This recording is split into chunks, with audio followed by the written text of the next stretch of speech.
کہ اصل میں جو سوالات میں نے آپ کے سامنے رکھے ہیں، طالب علمانہ سوالات ہیں یہ، ان سوالات پر تو کوئی آدمی چلیے گریز کر لے، آنکھیں بند کر لے، آگے جو کچھ سامنے آنے والا ہے اس کو بس دل تھام کے سنیے، وہ کیا چیز ہے۔ اچھا، سلامتی ہے ان آنکھوں پہ جو ہدایت پہ نظریں جمائے بیٹھی ہیں، ان کانوں پہ جو ذکر خیر کے منتظر رہتے ہیں، اور ان قدموں پہ جو ہدایت کی راہ پہ گامزن ہیں۔ میں یہ عرض کر چکا تھا کہ یہ جو روایت ہے بخاری میں ہے، ہر شخص کی زبان پر ہے، ہمارے ہاں عام طور پر پڑھائی جاتی ہے، اس پر وہ کیا سوالات ہیں جو میرے ذہن میں پیدا ہوئے، وہ میں ایک ایک کر کے آپ کے سامنے رکھ رہا تھا۔ یعنی جب میں نے اس روایت کو پڑھا اور دقت نظر کے ساتھ پڑھا، قرآن مجید کی روشنی میں، عقل عام کی روشنی میں، وہ کیا سوالات ہیں، طالب علمانہ سوالات، جو اس کے بارے میں پیدا ہوتے ہیں۔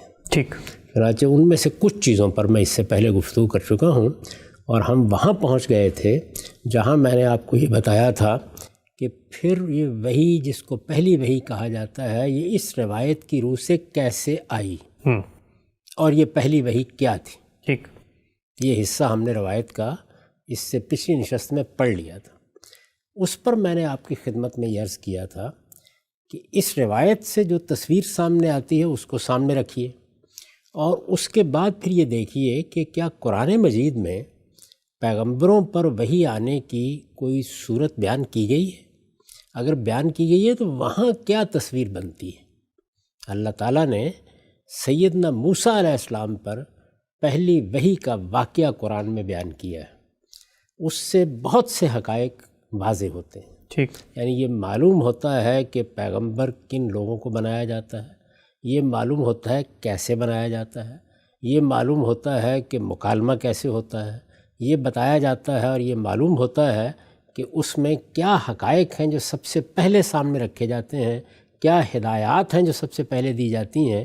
اس کی ایک نہایت ہی عمدہ تصویر ہمارے سامنے سورہ طٰہٰ سے اور سورہ قصص سے اور بعض دوسرے مقامات سے آ جاتی ہے۔ ٹھیک، میں اس میں صرف 2 مقامات آپ کے سامنے پیش کروں گا، اس سے آپ اندازہ کر لیں گے کہ وہ کیا سوال ہے جو پیدا ہوتا ہے۔ چنانچہ دیکھیے، یہ سورہ طٰہٰ ہے۔ سب سے پہلے میں اس کا وہ حصہ آپ کو پڑھ کے سناتا ہوں جس میں سیدنا موسیٰ علیہ السلام پر پہلی وحی کا ذکر کیا گیا ہے۔ ٹھیک، یہاں میں یہ بات بھی واضح کر دوں کہ سیدنا موسیٰ علیہ السلام ہی وہ جلیل القدر پیغمبر ہے جن کو رسالت مآب صلی اللہ علیہ وسلم کے مانند پیغمبر قرار دیا گیا ہے۔ اچھا، قرآن مجید میں بھی سورہ مزمل میں دیکھیے، یہ کہا گیا ہے کہ ہم نے اسی طرح تمہیں ان لوگوں کی طرف رسول بنا کر بھیجا ہے، کما ارسلنا الی فرعون رسولا، جس طرح سے ہم نے فرعون کی طرف ایک رسول بھیجا تھا۔ تو یہاں پر بھی ایک لحاظ سے کما کہہ کے رسالت مآب صلی اللہ علیہ وسلم کی رسالت کو ان کے مشابہ قرار دیا گیا ہے، اور خود جو تورات میں پیشین گوئی ہے کتاب استثناء میں، اس کے الفاظ بھی یہ ہیں کہ میرے بھائیوں میں سے میرے مانند ایک پیغمبر برپا کرے گا۔ یعنی رسالت مآب صلی اللہ علیہ وسلم کو سیدنا موسیٰ علیہ السلام نے بھی اپنی پیشین گوئی میں میرے مانند ایک پیغمبر سے تعبیر فرمایا ہے۔ ٹھیک، تو یہاں دیکھیے کہ ان پر یہ وحی کیسے آئی۔ سورہ طٰہٰ کی آیت 9 سے شروع ہوتی ہیں۔ وَهَلْ أَتَاكَ حَدِيثُ مُوسَىٰ إِذْ رَأَىٰ نَارًا فَقَالَ لِأَهْلِهِ امْكُثُوا إِنِّي آنَسْتُ نَارًا لَعَلِّي آتِيكُم مِّنْهَا بِقَبَسٍ أَوْ أَجِدُ عَلَى النَّارِ هُدًى فَلَمَّا أَتَاهَا نُودِيَ يَا مُوسَىٰ إِنِّي أَنَا رَبُّكَ فَاخْلَعْ نَعْلَيْكَ إِنَّكَ بِالْوَادِ الْمُقَدَّسِ طُوًى وَأَنَا اخْتَرْتُكَ فَاسْتَمِعْ لِمَا يُوحَىٰ۔ یہ 13 تک آیات ہے، ترجمہ سنیے۔ تمہیں کچھ موسیٰ کی سرگزشت بھی پہنچی ہے جب اس نے دور ایک شعلہ دیکھا۔ یعنی اب یہ دیکھیے کہ یہ پس منظر کیا ہے۔ پس منظر یہ ہے کہ انہوں نے ایک لمبا عرصہ مدین میں گزارا ہے۔ یہ معلوم ہے آپ کو کہ وہ مدین میں کیوں تشریف لے گئے تھے، ان سے ایک حادثے میں قتل ہو گیا تھا۔ جب انہوں نے یہ محسوس کیا کہ انہیں یہاں انصاف نہیں مل سکتا تو وہ رات رات میں وہاں سے نکل گئے۔ ٹھیک، مدین میں ان کی ملاقات ایک کنویں پر 2 لڑکیوں سے ہوئی، وہ ان کو گھر لے گئیں۔ ان کے باپ نے ان سے یہ کہا کہ میں ان لڑکیوں میں سے ایک کا نکاح تم سے کر دیتا ہوں، لیکن تم یہاں میرے پاس کچھ برس گزارو گے۔ یہ برس انہوں نے گزارے اپنی اہلیہ کو لے کر، اپنے بچوں کو لے کر۔ اب وہ واپس مصر جا رہے ہیں۔ ظاہر ہے کہ ان کی قوم وہیں آباد تھی۔ راستے میں ایک بیابان میں تنہا، سردی کا موسم ہے، وہ یہ محسوس کرتے ہیں کہ شاید میں راستہ بھول گیا ہوں۔ یعنی اندازہ کیجئے نا، دشت بیابان ہے، کوئی قریب میں موجود نہیں ہے، یہ محسوس کرتے ہیں کہ راستہ بھول گیا ہوں۔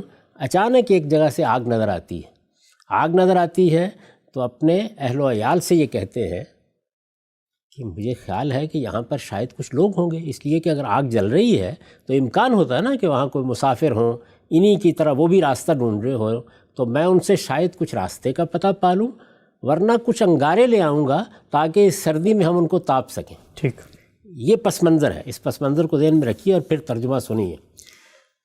تمہیں کچھ موسیٰ کی سرگزشت بھی پہنچی ہے جب اس نے دور ایک شعلہ دیکھا تو اپنے گھر والوں سے کہا، تم لوگ ذرا ٹھہرو، مجھے آگ سی دکھائی دی ہے، میں وہاں جاتا ہوں، شاید اس میں سے تمہارے لیے ایک آدھ انگارہ لے آؤں یا آگ پر بیٹھے ہوئے لوگوں سے مجھے راستے کا کچھ پتہ مل جائے۔ پھر جب وہ اس کے پاس پہنچا تو آواز آئی ہے، موسیٰ یہ تو میں تمہارا پروردگار ہوں، سو اپنے جوتے اتار دو، اس لیے کہ تم طوا کی مقدس وادی میں ہو اور میں نے تمہیں منتخب کر لیا ہے، لہٰذا جو وحی کی جا رہی ہے اس کو توجہ سے سنو۔ اچھا، یہ انداز دیکھیے، یہ حسن بیان دیکھیے۔ پروردگار نے جب پہلی مرتبہ پیغمبری عطا فرمانے کا فیصلہ کیا ہے تو کس طرح سے خطاب کیا ہے، اور یہ کہا ہے کہ میں نے تمہارا انتخاب کر لیا۔ گویا سب سے پہلے جو بات بتائی ہے وہ یہ ہے کہ رسالت کے منصب پر تمہارا انتخاب کر لیا گیا ہے۔ اب ذرا اسی واقعے کو اس سے ذرا زیادہ تفصیل کے ساتھ سورہ نمل میں سنیے۔ جی، میں نے اس سے پہلے قصص کہا تھا، معذرت خواہ ہوں، سورہ نمل میں۔ سورہ نمل کی 7 آیت سے یہ بیان شروع ہوتا ہے۔ اذ قال موسیٰ لأہلہ انی آنست نارا سآتیکم منہا بخبر وآتیکم بشہاب قبس لعلکم تصطلون فلما جاءها نودی ان بورک من فی النار ومن حولها وسبحان اللہ رب العالمین یا موسیٰ انہ انا اللہ العزیز الحکیم وَأَلْقِ عَصَاكَ فَلَمَّا رَأَىٰ تَهْتَزُّ كَأَنَّهَا جَانٌّ وَلَّىٰ مُدْبِرًا وَلَمْ يُعَقِّبْ يَا مُوسَىٰ لَا تَخَفْ إِنِّي لَا يَخَافُ لَدَيَّ الْمُرْسَلُونَ إِلَّا مَنْ ظَلَمَ ثُمَّ بَدَّلَ حُسْنًا بَعْدَ سُوءٍ فَإِنِّي غَفُورٌ رَحِيمٌ وَأَدْخِلْ يَدَكَ فِي جَيْبِكَ تَخْرُجْ بَيْضَاءَ مِنْ غَيْرِ سُوءٍ فِي 9 آیات إِلَىٰ فِرْعَوْنَ وَقَوْمِهِ إِنَّهُمْ كَانُوا قَوْمًا فَاسِقِينَ۔ اب ذرا اس کا بھی ترجمہ سن لیجئے، کیا شان ہے، کیا جلال ہے، اور کس طرح کی فضا ہے، اور کیا تصویر قرآن مجید نے یہاں بیان کر دی ہے۔ اور اپنے اوپر خدا کی اس عنایت کو سمجھنے کے لیے وہ قصہ یاد کرو۔ یہاں پر رسالت مآب صلی اللہ علیہ وسلم ہی کو ان کی مثال دی جا رہی ہے، اور اپنے اوپر خدا کی اس عنایت کو سمجھنے کے لیے وہ قصہ یاد کرو جب موسیٰ نے اپنے گھر والوں سے کہا کہ میں نے ایک آگ سی دیکھی ہے، تم لوگ ذرا ٹھہرو، میں وہاں سے تبھی تمہارے پاس کوئی خبر لاتا ہوں یا آگ کا کوئی انگارہ لے کر آتا ہوں تاکہ تم اسے تاپ سکو۔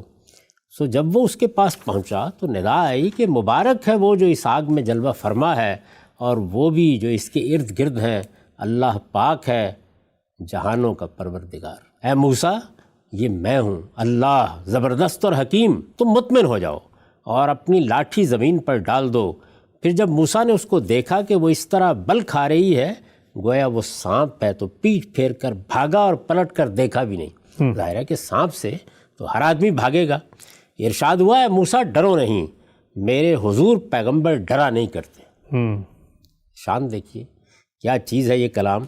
ہم اگر جو برائی کے مرتکب ہوں پھر برائی کے بعد وہ اسے بلائی سے بدل دیں تو ان کے لیے میں بڑا بخشنے والا اور بڑا مہربان ہوں۔ ان سے چونکہ غلطی ہو گئی تھی اس کی بھی تسلی دی ہے۔ اور اپنا ہاتھ ذرا اپنے گریبان میں ڈالو، وہ بغیر کسی بیماری کے سفید ہو کر نکلے گا۔ یہ دونوں مل کر 9 نشانیاں ہیں جو ہم تمہیں دے رہے ہیں۔ ان 9 نشانیوں کے جلو میں تم فرعون اور اس کی قوم کے پاس جاؤ، وہ بڑے ہی نافرمان لوگ۔ اس طریقے سے قرآن مجید بتاتا ہے کہ سیدنا موسیٰ علیہ السلام کو پہلی وحی کی گئی، اس طرح سے انہیں پیغمبری کے منصب پر فائز کیا گیا۔ اس میں خاص طور پر اس جملے کو نگاہ میں رکھیے کہ میرے حضور میں اللہ کے پیغمبر ڈرا نہیں کرتے۔ ٹھیک، یعنی تسلی، اطمینان پورا اذعان، ایک یقین کی فضا اس میں خطاب کیا گیا ہے۔ یہ نہ سمجھے کہ سارا ماحول ایسا تھا۔ ماحول تو یہ ہے کہ سردی کی رات ہے، سفر ہے، دشت ہے، بیابان ہے، ویسے ہی آدمی خوفزدہ ہو جاتا ہے اس طرح کی آواز سن کر۔ اس سب کچھ کے باوجود یہ تصویر ہے جو قرآن مجید نے یہاں رکھی ہے۔ ٹھیک۔ اب اس کے بعد یہ بھی دیکھ لیجئے کہ یہاں تو ہمیں یہ بتایا گیا ہے کہ یہ سورہ الگ کی 5 آیات ہیں جو اس موقع کے اوپر پڑھی گئی۔ سیدنا موسیٰ علیہ السلام کو کیا پہلی وحی کی گئی؟ یعنی یہ تو واقعہ ہو گیا نا، ان کو اس طریقے سے خطاب کیا گیا، یہ ماحول تھا، یہ پس منظر تھا، یہ الفاظ تھے، اللہ تعالیٰ نے اس طرح تسلی دی، یہ معجزات دیے، اور پھر اس کے بعد ان سے کہا کہ میں نے تمہیں پیغمبر کی حیثیت سے منتخب کر لیا ہے۔ ٹھیک۔ تو پیغمبر کی حیثیت سے منتخب کر لینے کے بعد پھر وحی کیا کی گئی؟ یہ آخری جملہ آپ نے سنا تھا سورہ طٰہٰ میں نے آپ کو یہ بتایا تھا کہ اس میں کہا گیا ہے کہ وَأَنَا اخْتَرْتُكَ فَاسْتَمِعْ لِمَا يُوحَىٰ، اور میں نے تمہیں منتخب کر لیا ہے، لہٰذا جو وحی کی جا رہی ہے اس کو توجہ سے سنو۔ اب وہی سنیے، اِنَّنِي أَنَا اللَّهُ لَا إِلَٰهَ إِلَّا أَنَا فَاعْبُدْنِي وَأَقِمِ الصَّلَاةَ لِذِكْرِي إِنَّ السَّاعَةَ آتِيَةٌ أَكَادُ أُخْفِيهَا لِتُجْزَىٰ كُلُّ نَفْسٍ بِمَا تَسْعَىٰ فَلَا يَصُدَّنَّكَ عَنْهَا مَن لَّا يُؤْمِنُ بِهَا وَاتَّبَعَ هَوَاهُ فَتَرْدَىٰ۔ اس کا ترجمہ بھی سن لیجئے، اس میں بھی دیکھیے کیا شان ہے۔ اس میں شبہ نہیں کہ میں ہی اللہ ہوں، سب سے پہلی بات یہ، میرے سوا کوئی الہ نہیں ہے، وہی توحید کی دعوت جو ہمیشہ پیغمبروں کو دی گئی ہے۔ سو میری ہی بندگی کرو اور میری یاد کے لیے نماز کا اہتمام رکھو۔ اچھا، دین کی حقیقت کیا ہے؟ عبادت سب سے پہلے وہ بتائی گئی، پھر اس کا سب سے بڑا ظہور کیا ہوتا ہے؟ اللہ کی یاد کو قائم رکھنے کے لیے نماز، اس کی ہدایت کی گئی۔ حقیقت یہ ہے کہ قیامت ضرور آنے والی ہے۔ ظاہر ہے کہ دین کی دعوت میں توحید کے بعد سب سے بڑی چیز یہ ہے قیامت، وہ دن آنے والا ہے جس میں ہم اپنے پروردگار کے حضور میں اٹھائے جائیں گے اور جواب دہ ہوں گے۔ میں اس کو چھپائے رکھنے کو ہوں، اس لیے آنے والی ہے کہ ہر شخص کو اس کے عمل کا بدلہ دیا جائے۔ چنانچہ کوئی ایسا شخص جو آخرت پر ایمان نہیں رکھتا اور اپنی خواہشوں کا پیرو ہے تم کو نماز سے روک نہ دے کہ تم ہلاک ہو جاؤ۔ یہ پہلی وحی ہے۔ اس کے الفاظ دیکھیے، اس کی ہدایات دیکھیے، اس میں کیا باتیں کہی گئی ہیں، کن چیزوں کی طرف توجہ دلائی گئی ہے اور کیا تقاضا کیا گیا ہے، اس کو سامنے رکھیے، اور اس کے بعد ایک نظر دوبارہ اس واقعے پر ڈالیے۔ جی، میں اگرچہ اس کو پڑھ چکا ہوں لیکن ہم اب اسی روایت کی طرف مراجعت کرتے ہیں۔ میں یہ عرض کر چکا کہ یہ کتاب التعبیر میں بخاری کی روایت ہے، تو اس مقام کو ایک مرتبہ دوبارہ دیکھ لیجئے۔ اس میں بیان کیا گیا ہے کہ جس وقت غار حرا میں فرشتہ آ گیا، فجاءہ الملک فی، اس میں جب فرشتہ آ گیا تو اس نے کیا کیا آ کر؟ فقال اقرا، اس نے کہا پڑھو۔ فقال له النبی صلی اللہ علیہ وسلم فقلت ما انا بقارئ۔ اب نبی صلی اللہ علیہ وسلم کی زبان سے بیان کیا جا رہا ہے کہ میں نے اس سے یہ کہا کہ میں تو پڑھا ہوا نہیں ہوں۔ فاخذنی فغطنی حتی بلغ منی الجہد، اس نے مجھے پکڑ لیا، مجھے بھینچا، یہاں تک کہ میری قوت بالکل جواب دے گئی، ٹھیک، یعنی وہ برداشت کے قابل نہیں رہا۔ ثم ارسلنی، پھر مجھے چھوڑ دیا۔ فقال اقرا، پھر تقاضا کیا کہ پڑھو۔ فقلت ما انا بقارئ، میں نے پھر وہی جواب میں کہا کہ میں تو پڑھا ہوا نہیں ہوں۔ فاخذنی فغطنی الثانیہ، پھر دوسری مرتبہ اسی طرح مجھے بھینچا یہاں تک کہ میری برداشت جواب دے گئی، پھر اس کے بعد مجھے چھوڑ دیا۔ ثم ارسلنی فقال، اس کے بعد تیسری مرتبہ وہی واقعہ بیان ہوا ہے، یعنی ثم فقال اقرا فقلت ما انا بقارئ فغطنی الثالثہ حتی بلغ منی الجہد، وہی بات، وہی الفاظ۔ ثم ارسلنی، پھر چھوڑ دیا۔ فقال اقرا باسم ربک الذی خلق حتی بلغ ما لم یعلم، ٹھیک، یعنی یہ وہ وحی ہے جو کی گئی اور یہ وہ واقعہ ہے جو اس موقع کے اوپر پیش آیا۔ اب ظاہر ہے کہ اس کی بنیاد پر بھی وہی سوال پیدا ہوتا ہے کہ وہاں جو صورتحال ہے وہ بالکل مطابق حال ہے۔ پیغمبر کو ایسے ہی ہدایت کرنی چاہیے، یہی صورت پیش آنی چاہیے، اسی طرح سے پہلا خطاب ہونا چاہیے، یہی وحی ہونی چاہیے، اس سے ملتی جلتی کوئی چیز دی جانی چاہیے۔ اس کو پہلے یہ بتایا جانا چاہیے کہ تمہیں کیا منصب دیا جا رہا ہے، کیا ذمہ داری دی جا رہی ہے۔ وہاں دیکھیے پہلا جملہ ہی یہ ہے کہ میں نے تمہارا انتخاب کر لیا، پہلے تو یہ اطلاع ملنی چاہیے نا۔ تو یہ سب کچھ جو کچھ بھی وہاں ہمیں نظر آتا ہے وہ یہاں ایک بالکل مختلف صورت میں نظر آ رہا ہے۔ اب اس وحی پر آ جائیے جو سورہ الگ کی آیات اس میں بیان کی گئی ہیں۔ قرآن مجید میں جب آپ یہ کہتے ہیں کہ فلاں قرآن مجید کا مقام فلاں زمانے میں نازل ہوا ہے، ٹھیک، تو یہاں یہ کیا کہا جا رہا ہے کہ سورہ الگ کی آیات پہلی وحی ہے، پہلی مرتبہ جبریل امین قرآن کا جو حصہ لے کر آئے وہ یہ ہے، یہی بتا رہی ہے نا یہ روایت، یہی ہر شخص کی زبان پر ہے، اسی واقعے کو بیان کیا جاتا ہے۔ سورہ الگ کو ذرا نکالیے اور نکال کر دیکھیے کہ کیا اس سورہ کا مضمون، اس میں آخر کوئی بات بیان ہوئی ہے؟ جی، جب آپ یہ متعین کرنا چاہتے ہیں کہ یہ سورہ کس زمانے میں نازل ہوئی ہے تو اس کا مضمون بتائے گا سب سے پہلے، یعنی روایات تو بعد میں سامنے آئیں گی، ٹھیک، پہلے تو یہ دیکھنا چاہیے کہ سورہ کیا بتا رہی ہے۔ وہ کوئی ابتدائی نوعیت کی بات ہے، وہ کوئی پیغمبر کو ضروری ہدایات دی گئی ہیں، وہ کوئی منصب پیغمبر کا بیان کیا گیا ہے، یا اس سورہ میں قریش کو مخاطب کر لیا گیا ہے جن کی ابھی باری نوبت ہی نہیں آئی۔ پہلے مرحلے پر، بلکہ ان کا رد عمل زیر بحث آ گیا ہے، عجیب، اچھا، ان کے رویے زیر بحث آ گئے ہیں، تو یہ پہلی وحی میں کیسے زیر بحث آئیں گے؟ اہم سوال ہے۔ اس کے جواب میں بعض لوگ یہ کہتے ہیں کہ نہیں، صرف ابتدائی 5 آیات نازل ہوئیں۔ ٹھیک، اب وہ پہلی جو 5 آیات ہیں انہیں ذرا آگے کی سورہ سے الگ کر کے دکھائیے، اس لیے کہ جیسے ہی آپ ان پہلی 5 آیات کو پڑھتے ہیں تو اس کے بعد آتا ہے کلا، ہرگز نہیں، یعنی یہاں سے سورہ ربط پیدا کرتی ہے پہلے حصے کے ساتھ۔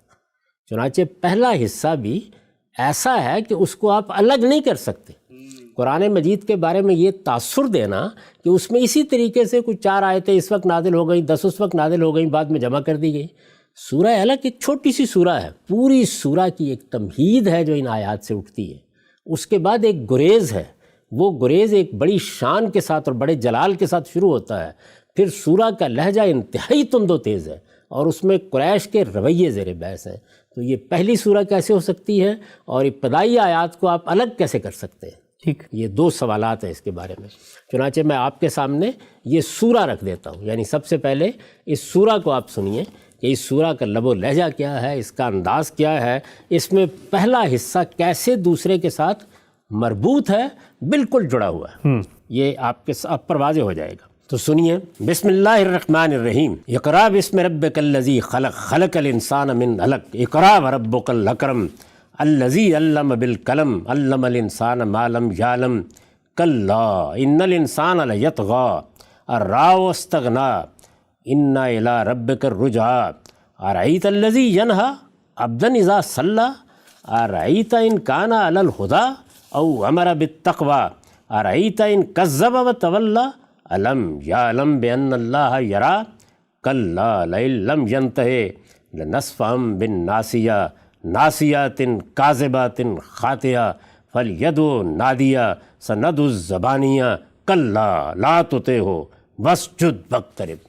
یہ سورہ ہے، یہ میں نے اس کو جس طرح پڑھا ہے، میں ترجمہ پڑھتا ہوں آپ کے سامنے، یہ اندازہ کر لیں گے آپ کے اس میں لب و لہجہ کیا ہے۔ اللہ کے نام سے جو سراسر رحمت ہے، جس کی شفقت ابدی ہے، انہیں پڑھ کر سناؤ اے پیغمبر، اپنے اس پروردگار کے نام سے جس نے پیدا کیا ہے، جمے ہوئے خون جیسے ایک لوتھڑے سے انسان کو پیدا کیا ہے، انہیں پڑھ کر سناؤ۔ اور حقیقت یہ ہے کہ تمہارا پروردگار بڑا ہی کریم ہے، جس نے قلم کے ذریعے سے یہ قرآن سکھایا، انسان کو اس میں وہ علم دیا جسے وہ نہیں جانتا تھا۔ اس کے مقابلے میں جو باتیں یہ بناتے ہیں وہ کچھ نہیں ہے پیغمبر، ہرگز نہیں۔ انسان یقیناً سرکشی کر رہا ہے، اس لیے کہ اپنے آپ کو اس نے بے نیاز سمجھ لیا ہے۔ اس میں شبہ نہیں کہ اسے ایک دن تیرے رب ہی کی طرف پلٹنا ہے۔ تم نے دیکھا اسے جو خدا کے ایک بندے کو روکتا ہے جب وہ نماز پڑھتا ہے؟ یہ رسالت مآب صلی اللہ علیہ وسلم کو جب مسجد حرام میں روکا گیا، جب آپ پر اوجڑی پھینک دی گئی، اس واقعے کی طرف اشارہ ہے۔ تم نے دیکھا اسے جو خدا کے ایک بندے کو روکتا ہے جب وہ نماز پڑھتا ہے؟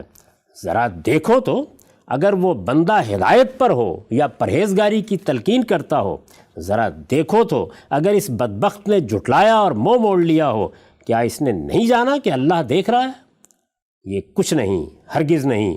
اگر یہ باز نہ آیا تو ہم اس کی چوٹی پکڑ کر گھسیٹیں گے، جھوٹی نابکار چوٹی۔ پھر وہ بلا لے اپنے ہم نشیں، ہم اپنے سرہنگ بلاتے ہیں۔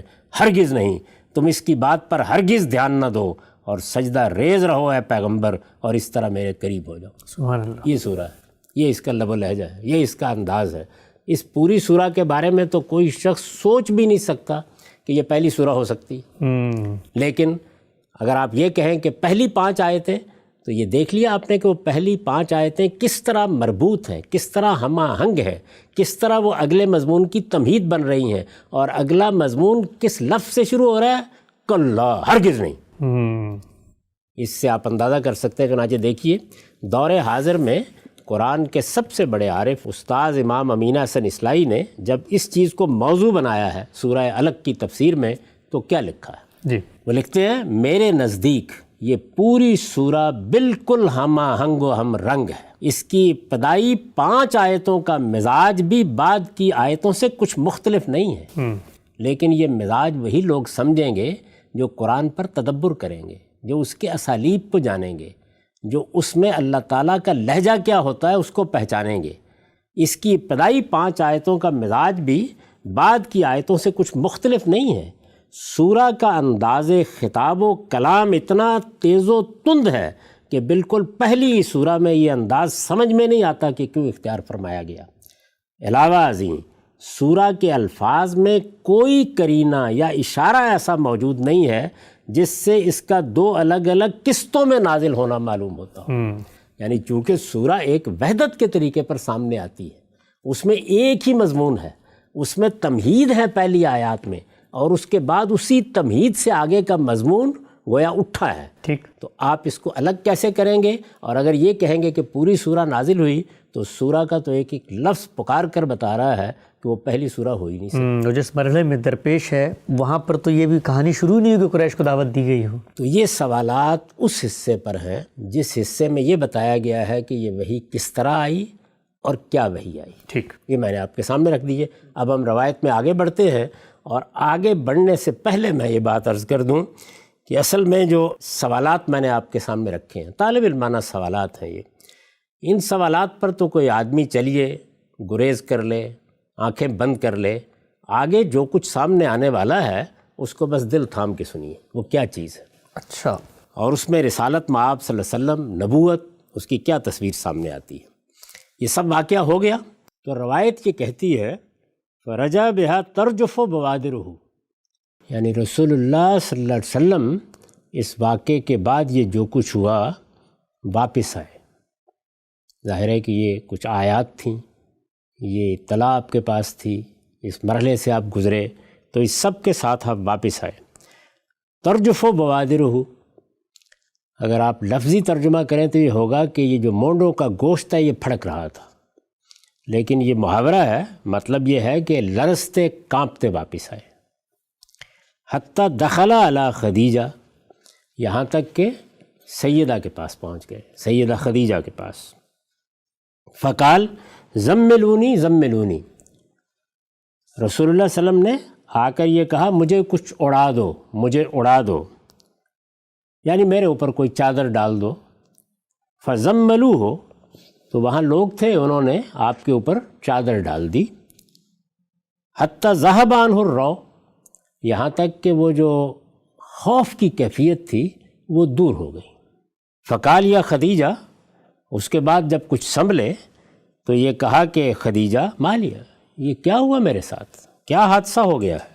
وہ اخبرہ الخبر، اور ان کو یہ پوری بات سنائی۔ وقال قد خشیت علی نفسی، اور اس میں یہ بھی فرمایا کہ مجھے تو اپنی جان کا خوف لاحق ہو گیا ہے۔ یعنی اس سے اندازہ کر سکتے ہیں کہ کیا صورتحال ہے، کوئی اذعان نہیں، کوئی یقین نہیں، اضطراب کی کیفیت ہے، خوف زدہ ہیں، کانپتے لرزتے ہوئے واپس آئے ہیں۔ اور اب بھی یہ معلوم ہوتا ہے کہ یہ نہیں کہ جبریل سے ملاقات ہوئی ہے، اللہ تعالیٰ نے انتخاب کر لیا ہے، مجھ پر اس طرح وحی کی گئی ہے، یہ معلوم ہوتا ہے کہ کوئی حادثہ ہو گیا ہے جس کی اطلاع اپنے گھر والوں کو دے رہے ہیں۔ قد خشیت علی نفسی، مجھے تو اپنی جان کا خوف لاحق ہے۔ فقالت لہو، اس کے جواب میں سیدہ نے کہا کلا ابشر، ہرگز نہیں، آپ خوش ہو جائیں۔ فواللہ لا یخزیک اللہ ابدا، بخدا اللہ کبھی آپ کو رسوا نہیں کرے گا۔ انک لتصل الرحم، اس لیے کہ آپ تو صلہ رحمی کرتے ہیں، و تصدق الحدیث، ہمیشہ سچی بات کرتے ہیں، و تحمل الکل، لوگوں کے بوجھ اٹھا لیتے ہیں، و تکری الضیف، اور مہمانوں کی میزبانی کرتے ہیں، مہمان نوازی کرتے ہیں، و تعین علی نوائب الحق، اور جانب حق میں لوگوں کی مدد کرتے ہیں، ان کے کام آتے ہیں۔ ثم منطلق پہ ہی خدیجہ، پھر رسول اللہ صلی اللہ علیہ وسلم کو ساتھ لے کر خدیجہ گئیں۔ کہاں گئیں؟ حتیٰ اتت بہ ورقۃ ابن نوفل ابن اسد ابن عبد العزیٰ ابن قصی، یعنی وہ لے کے رسالت میں آپ صلی اللہ علیہ وسلم کو کن کے پاس گئیں؟ ورقہ بن نوفل کے پاس گئیں، یہ ان کا پورا نام ہے۔ وہ ابن ام خدیجہ اخو ابیہا، یہ ان کے والد کے بھائی کے بیٹے تھے، یعنی کیا ہوئے؟ چچا زاد تھے سیدہ خدیجہ کے، ان کے والد کا نام خویلد ہے، تو یہ ان کے بھائی کے بیٹے تھے، گویا چچا زاد تھے۔ وکان امرن تنصر فی الجاہلیہ، جاہلیت کے زمانے میں عام طور پر عرب مشرکین تھے یا ان میں کچھ دین حنیفی کے پیرو تھے، یہ نصرانی ہو گئے ہوئے تھے۔ وکانہ یکتب الکتاب العربی، اور یہ عربی میں تحریریں لکھتے رہتے تھے۔ فیکتب بالعربیۃ من الانجیل، اور انجیل کا بھی عربی میں ترجمہ کرتے تھے، ماشاء اللہ ون یکتب، جو کچھ اللہ چاہتا اس میں سے۔ وکانہ شیخن کبیرن قدمیا، اور یہ بہت بوڑھے تھے، اندھے بھی ہو گئے ہوئے تھے۔ فقالت لہو خدیجہ، تو اب سیدہ نے، ام المومنین نے ان سے کہا، ای ابنام اسما من ابن اخیک، ظاہر ہے کہ ان کے چچا زاد ہیں، تو وہ کہتی ہیں کہ آپ ذرا اپنے بھتیجے سے سنیے یہ کیا بیان کر رہے ہیں۔ فقال ورقہ نے کہا، ابن اخی ماذا ترا، بھتیجے کیا دیکھا ہے تم نے؟ فاخبرہ النبی صلی اللہ علیہ وسلم ما رأى، نبی صلی اللہ علیہ وسلم نے جو کچھ دیکھا تھا وہ وہاں بھی آپ نے بیان کر دیا۔ فقال ورقہ، اس پر ورقہ نے کہا، ھذا الناموس الذی انزل علی موسیٰ، یہ وہی ناموس ہے، جبریل امین کی طرف اشارہ ہے، یہ وہی ناموس ہے جو اس سے پہلے موسیٰ علیہ السلام پر نازل ہوا تھا۔ یا لیتنی فیہا جزا اکون حیا حین یخرجک قومک، اے کاش جس وقت تمہارا یہ زمانہ آئے گا نبوت کا، میں اس وقت جوان ہوتا، میں زندہ ہوتا، جب کہ تمہاری قوم تمہیں نکال دے گی، یعنی وہ اپنے جذبے کا اور اس صورتحال میں اپنی مدد کی خواہش کا اظہار کر رہے ہیں۔ فقال رسول اللہ صلی اللہ علیہ وسلم، اس پر رسول اللہ صلی اللہ علیہ وسلم نے فرمایا، اب مخرجیہم، کیا وہ فی الواقع مجھے نکال دیں گے؟ فقال ورقہ، اس پر ورقہ نے کہا، نعم لم یات رجل قط بما جئت بہ الا اوذی، یعنی جو کچھ آپ لے کے آئے ہیں، جس چیز کے حامل بنائے گئے ہیں، اس سے پہلے جو بھی اس کا حامل بنایا گیا اور جو بھی اس طرح کی چیز لے کر آیا، اس کی دشمنی ہی کی گئی ہے، تو آپ کے ساتھ بھی یہی ہوگا۔ وَإِن يُدْرِكْنِي قَوْمُكَ أَنْصُرُكَ نَصْرًا مُعَزَّرًا، اگر مجھے اللہ نے توفیق دی، میں اس وقت ہوا، تو میں آپ کی بھرپور مدد کروں گا۔ ثُمَّ لَمْ يَنْشَبْ وَرَقَةٌ أَن تُوَفِّيَ، اس کے بعد زیادہ دن نہیں گزرے کہ ورقہ کی وفات ہو گئی، وَفَطَرَ الْوَحْيُ، اور وحی کے سلسلے میں بھی انقطاع آ گیا۔ بدء الوحی میں امام بخاری نے اتنی ہی روایت بیان کی ہے۔ اب اس کے بعد دیکھیے اس روایت میں جو اضافہ ہے وہ کیا ہے، وَفَطَرَ الْوَحْيُ فَطْرَةً، یعنی اس کے بعد وحی کا سلسلہ رک گیا کچھ دیر کے لیے۔ حتیٰ حضر النبی صلی اللہ علیہ وسلم فیما بلغنا حزنا غدا منہ مرارا کہ یتردد من رؤوس شواہق الجبال، یعنی یہ ذرا آپ سنیے کیا بیان ہو رہا ہے۔ وحی کا سلسلہ رک گیا یہاں تک کہ نبی صلی اللہ علیہ وسلم سخت غمزدہ ہو گئے۔ اب اس میں یہ کہتے ہیں فیما بلغنا، یعنی یہ جو روایت ہے اس کے درمیان میں یہ اپنے اب بلاغات بیان کر رہے ہیں، ان کو بلاغات ظہری کہتے ہیں، یعنی ان باتوں میں جو ہم کو پہنچی ہیں۔ یہ ان کا عام طریقہ ہے کہ روایت بیان کرتے ہوئے درمیان میں ایک بات ڈال دیں گے اور یہ کہیں گے کہ یہ ہم کو پہنچی ہے، ان پر ہم بعد میں تبصرہ کریں گے۔ تو یہ انہوں نے اس حیثیت سے بات بیان کر دی، یعنی یہ کہا کہ فیما بلغنا، یعنی ان چیزوں میں جو اس باب میں ہم تک پہنچی ہیں، جو باتیں ہم نے اس میں سنی ہیں، ان میں ایک چیز یہ بھی ہے کہ نبی صلی اللہ علیہ وسلم سخت غمزدہ ہو گئے، حزناً غدا منہ مرارن، ایسے غمزدہ کہ بارہا یہ ہوا کہ گئے کہ جا کر پہاڑوں کی چوٹیوں سے اپنے آپ کو گرا دیں۔ یہ ذہن میں رہے کہ یہاں کوئی انقطاع نہیں ہوا، یہ وہی روایت چلی آ رہی ہے، یہ کوئی تعلیق نہیں ہے، یہ الگ سے کوئی چیز نہیں ہے، روایت اسی طرح جاری ہے، اس کے درمیان میں یہ آ گیا ہے۔ اس روایت کا رقم ہے 6982، یہ کتاب التعبیر ہے اور یہ باب ہے اول ما بدأ بہ رسول اللہ صلی اللہ علیہ وسلم من الوحی الرؤیا الصالحہ۔ ہر شخص اس کو دیکھ سکتا ہے۔ تو یہ فرماتے ہیں کہ ایسے غمزدہ ہو گئے کہ غدا منہ مرارن، بارہا یہ ہوا کیا یتردد من رؤوس شواہق الجبال، کہ اپنے آپ کو پہاڑوں کی چوٹیوں سے گرا دیں۔ فکلما اوفى بذروۃ جبل لکہ یلقی منہ نفسہ، تو جب جب کبھی آپ پہاڑ کی چوٹی پر گئے تاکہ اپنے آپ کو گرا دیں، گویا خودکشی کر لیں، تبدى لہ جبریل، تو جبریل سامنے آ گئے۔ فقال یا محمد، انہوں نے آ کے کہا محمد انک رسول اللہ حقا، آپ یقیناً اللہ کے رسول ہیں۔ یعنی یہ بات تو پہلے دن ہی کہنی تھی، پہلے دن ہی اطمینان دلانا تھا، اس میں یہ نوبت کیوں آئی؟ فیسکر ذالک جاشو، اب جب جبریل آتے آ کر یہ کہتے تو اس سے کچھ قرار آ جاتا، وتقر نفسو، کچھ تسلی ہو جاتی، فیرجع، پھر لوٹ آتے۔ فیضا طالت علیہ فترۃ الوحی، پھر جب وحی میں انقطاع کا یہ سلسلہ لمبا ہو جاتا، غدا لمثل ذالک، تو ایسے ہی جاتے اور اسی طرح اپنے آپ کو پہاڑ کی چوٹی سے گرانا چاہتے۔ فیضا اوفى بذروۃ جبل، جب پہاڑ کی چوٹی پر چڑھ جاتے، تبدى لہ جبریل فقال لہ مثل ذالک، تو جبریل ظاہر ہوتے اور اسی طرح سے تسلی دیتے۔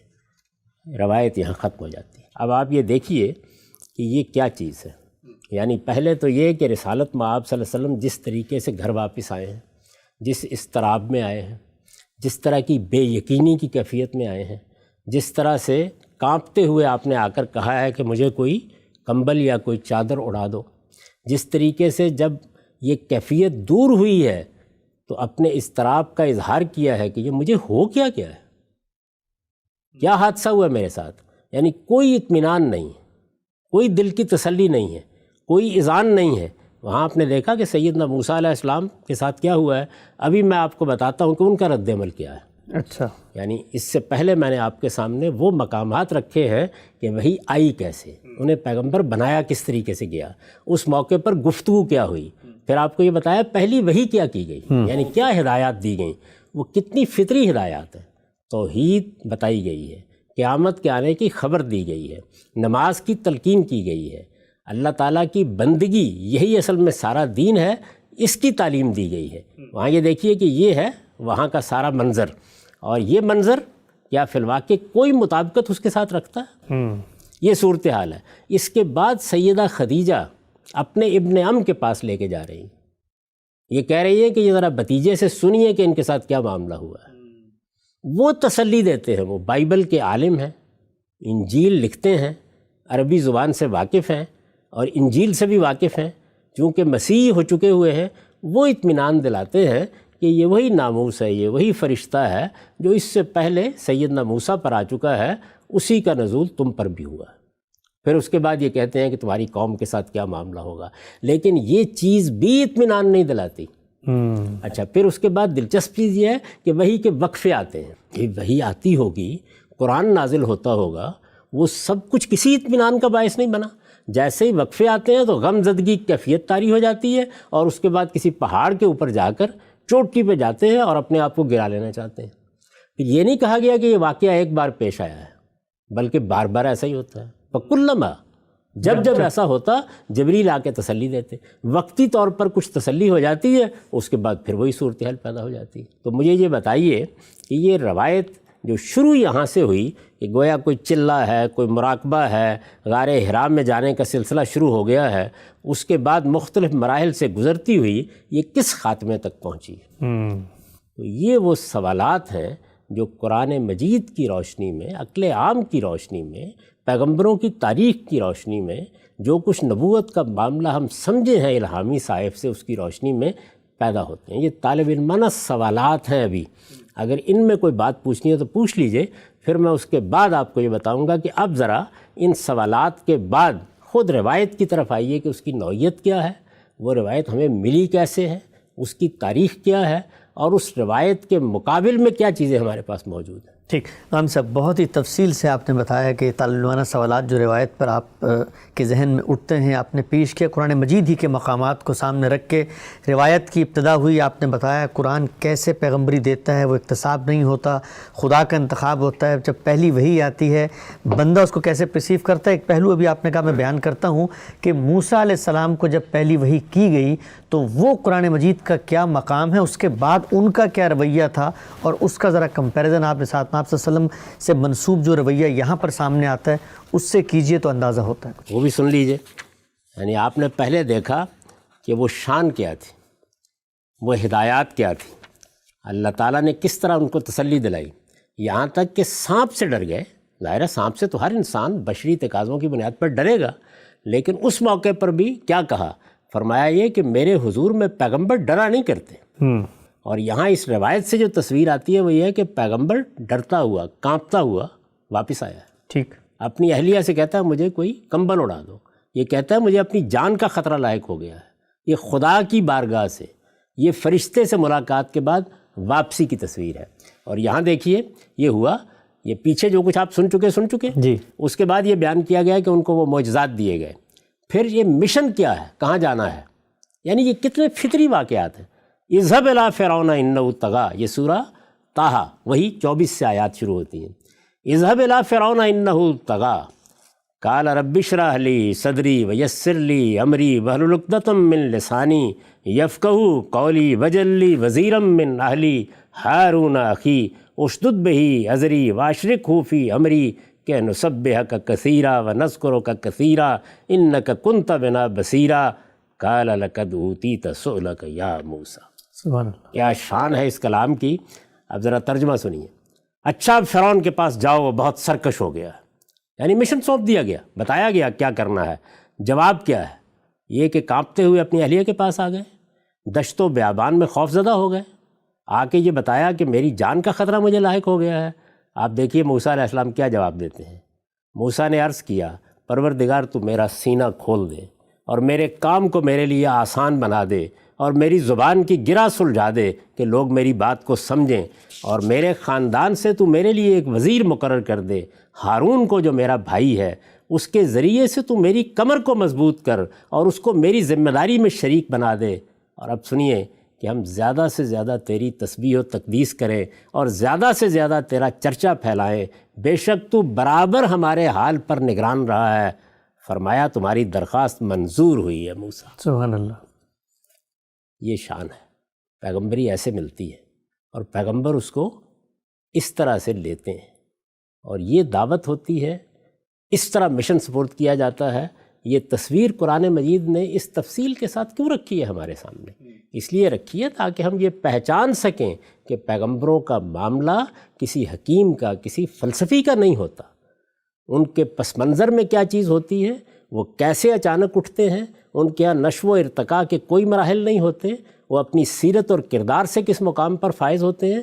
جب انہیں پیغمبری دی جاتی ہے تو وہ ان کے لیے کس طرح کا واقعہ ہے، ان کے لیے کیا فضا پیدا کی جاتی ہے، ان کا اذعان کیسا ہوتا ہے، ان کے یقین کی نوعیت کیا ہوتی ہے، انہیں پہلی وحی کیا کی جاتی ہے، کیا ہدایات دی جاتی ہیں، اور پھر یہ کہ وہ جواب میں کیا کہتے ہیں۔ سبحان اللہ۔ غام صاحب، ہم اس مرحلے پر پہنچ چکے ہیں جہاں پر آپ نے روایت کی بنیاد پر جو سوالات اٹھائے، میں چاہتا ہوں ہمارے پاس تھوڑا سا وقت یہاں پر ہے، روایت کے بارے میں جو خود سوال اٹھتے ہیں اس کو ہم انشاءاللہ تفصیل سے اگلی نشست میں زیر بحث لائیں گے، لیکن یہاں پر اسی بحث کو کا خلاصہ کرتے ہوئے میں آپ سے پوچھنا چاہتا ہوں کہ جو آپ نے ابھی آخر میں سیدنا موسیٰ علیہ السلام کا بتایا کہ جب اللہ نے ان کو مشن سونپ دیا تو سونپنے کے بعد جیسے وہ پرسیو کر رہے ہیں فوراً سے گویا اس مشن پہ کاربند ہو گئے اور اس مشن میں تائید اور نصرت کے لیے اللہ سے دعا کی۔ یہاں جو آپ نے روایت کے آخر میں پڑھا کہ سیدہ خدیجہ ان کو ورقہ بن نوفل کے پاس لے کے جاتی ہیں، اللہ تعالیٰ بنی اسماعیل میں ایک پیغمبر کی تاسیس کر رہے ہیں، ان میں لے کر آ رہے ہیں، یہ تصویر کی عجیب سی آپ کو لگتی ہے کہ یعنی بنی اسرائیل یا نصارہ جنہوں نے خدا کی شریعت کو چھوڑ دیے ان کے پاس تسلی کے لیے لے جایا جا رہا ہے؟